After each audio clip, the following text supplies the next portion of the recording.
Yo, we got IGN doing a Spider-Man 2 review, and you know IGN began all the reviews terribly wrong. So we about to be beefing with them because if they give them a low ranking, I'm gonna be mad. Hey man, glad you could make it. With Marvel's On God, bro, if they spoil anything in the game, Man 2, I don't think they can though, though, especially since it didn't come out. Up two riveting superhero fantasies full of excitement and heart. While that may sound like a good problem to have, the question becomes, where do you go from there? Well, its answer is to double down. Double down on Spider-Man, double down on the size of the map, double down on explosive action sequences.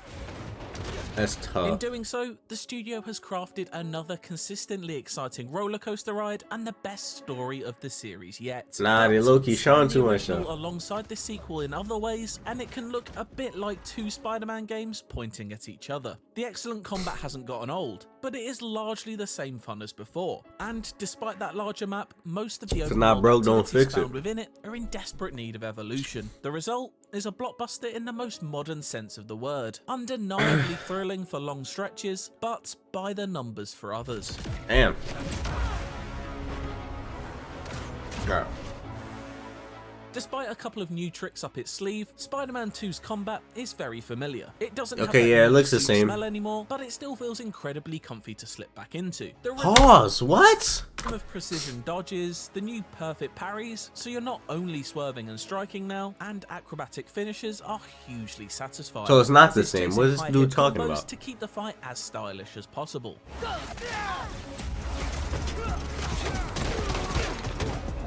Looks clean to me. And the hits are crunching, like some sort of peanut butter hybrid that every one of your foes is allergic to. Power and elegance are brought together in a brick-to-the-face ballet as enemies are thrown around like dolls, juggled in the air, slammed across concrete floors, and slung into each other like body-armoured bowling pins. But, naturally, never killed. Every bone in their body may be broken and every organ punctured, but of course, they'll somehow live to commit crimes again. Overall, there's slightly less emphasis this game is gonna be crazy, bruh, than in either Spider-Man or Miles Morales. As someone who found the stealth action of the previous games a little simplistic and routine, this new, louder approach is welcome. There are story missions. If y'all want to hear the real video, watch it.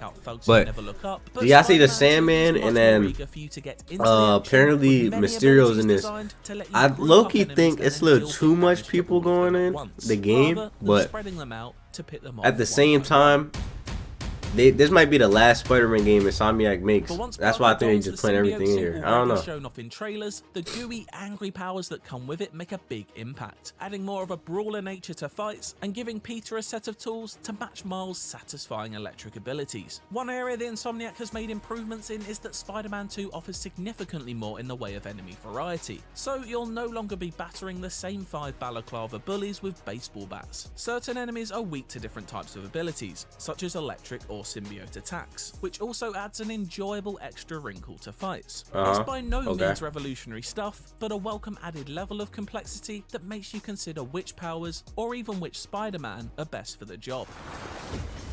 That's not to say there aren't benefits to taking a sneaky route though. There are many perch takedown possibilities. You're not really saying nothing though. New toys to play with too, such as the web line, which allows you to create your own high skin is fire. Enemies to that suit is so fire. It's a fun tool that allows you to reshape the tightly designed arenas into a battlefield more. That suit is tough. And in doing so, redecorate the room with web-wrapped people pinatas. On the topic of covert ops, the playable MJ sequences from the original return. I don't like that. I'm not gonna lie, it was annoying. This time around, and serve the story well, they never add up to more than simple stealth missions. No, yeah, they were annoying. Basic third-person like shooting. She's certainly not sidelined, but it does feel like a little more could have been done to make her gameplay sections a bit more exciting. Combat aside, our Spider-Men can now move around their friendly neighborhoods in more stylish ways than ever. The new web wings are undoubtedly a standout. Like Batman before him, Spider-Man can now glide and soar with ease through the city. And web swinging is as gratifying as you remember, and still one of the best ways to get around any open world.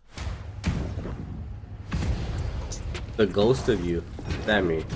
The story swings just as elegantly between upbeat hijinks and solemn moments of reflection. It's undeniably a fun time to don the suit and enter a Kratos-like rage mode where I don't you're like pushing the both Venom thumbsticks suit though. and start one-hitting everything in your path. But the writers never once forget to take their eyes off the humanity inside these superhumans. The same can be said for both its heroes and villains, as Spider-Man 2 tackles the reasoning behind each character's actions and the good that can hide in the shadows of evil. Avoiding spoilers, the basic premise revolves around Kraven the Hunter, who is, well, craving a hunt. Okay, yeah, I'm skipping this.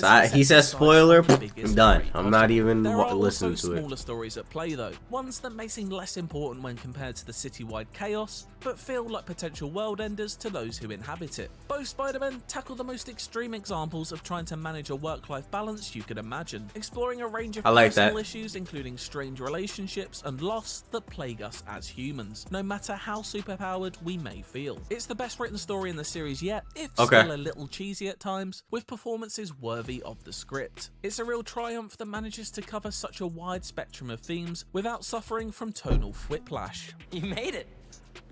I thought you said this was a startup.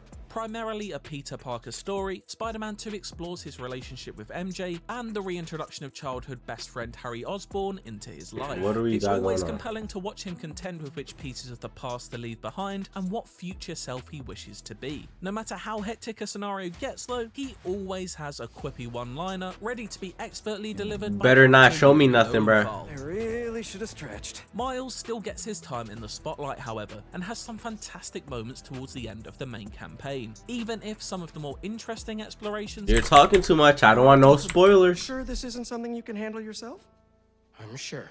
Spider-Man 2, and to an extent all great Spider-Man stories, tackle themes of adolescence and puberty, a time of uncertainty for even the most— You're showing too much, brother. Spider-Man maturing before our eyes. Maybe one of those scholarships has my name on it.